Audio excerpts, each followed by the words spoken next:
സുഹൃത്തുക്കളെ, സുധിൻ്റെ മകൻ കിച്ചു അവൻ അനുഭവിച്ച വേദനകളും യാതനകളും ബുദ്ധിമുട്ടുകളും പ്രശ്നങ്ങളും എല്ലാമായിട്ട് ഫേസ്ബുക്കിലാണ് എന്തൊരു പോസ്റ്റ് ഇട്ടിട്ടുണ്ടായിരുന്നു. അത് ഇന്ന് ഒരുപാട് പേര് ഏറ്റെടുത്തിട്ട് റിയാക്ട് വീഡിയോ ചെയ്യുന്നുണ്ട്. അത് എന്തുകൊണ്ട് എന്നറിയോ? സുധിനെ സ്നേഹിക്കുന്ന ഒരുപാട് ആളുകളുണ്ട് നമ്മുടെ കേരളത്തിൽ.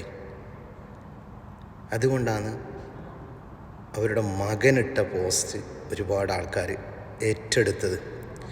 അതിനുശേഷം രേണു പൊട്ടിക്കരഞ്ഞു ലൈവിൽ വന്നു. ഇതിൻ്റെ സത്യാവസ്ഥ എന്തായിരിക്കും? എത്രത്തോളം ആ കുട്ടി ബുദ്ധിമുട്ടുകൾ, പ്രശ്നങ്ങൾ അനുഭവിച്ചിട്ടുണ്ടാവും അല്ലേ? എന്നിരുന്നാലും നമ്മൾ ഈ സമയത്ത് രേണുവിനെ ഒരിക്കലും കുറ്റപ്പെടുത്താൻ പാടില്ലതല്ല. കാരണം വെച്ചാൽ അവരും ജീവിക്കാനും വേണ്ടിയിട്ട്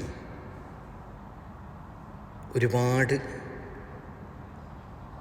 ആളുകളുടെ തെറികൾ കേട്ടിട്ടും ഒരുപാട് പ്രശ്നങ്ങളിൽ നിന്നും മുന്നോട്ടേക്ക് കുതിച്ച് പോകുന്ന ഒരു സ്ത്രീയാണ് രേണു.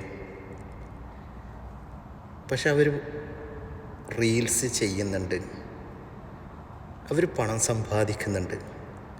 ഇത് കണ്ടിട്ടായിരിക്കാം ചില അസൂയാളുകൾ അവരുടെ പിന്നിൽ തന്നെ കൂടിയിട്ടുള്ളത് എന്ന് ഞാൻ പറയുന്നല്ല കേട്ടോ.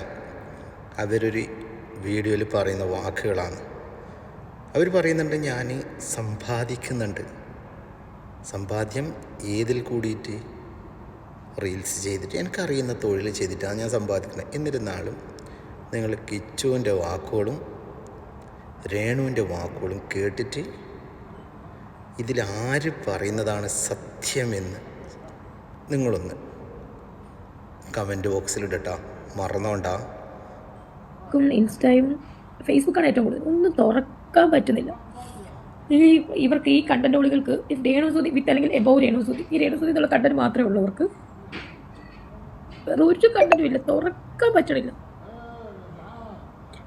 എന്നെ ബാധിക്കുന്ന കാര്യമാണെങ്കിൽ പോലും ചിലതൊക്കെ എന്നെ ബാധിക്കും. കാരണം ഞാൻ ജസ്റ്റ് എനിക്ക് ഫേസ്ബുക്കിൽ എന്തെങ്കിലുമൊക്കെ വീഡിയോ കാണാൻ ഞാൻ നോക്കുമ്പോഴത്തേന് ഇങ്ങനെ വന്നിട്ട് എൻ്റെ കമൻറ്റ് ബോക്സ് തുറന്നു കഴിഞ്ഞാൽ ഫുള്ളും ഞാൻ എന്തൊക്കെയോ അപരാധം ചെയ്തെന്നുള്ള മട്ടിലാണ് ഇത് മുഴുവനും.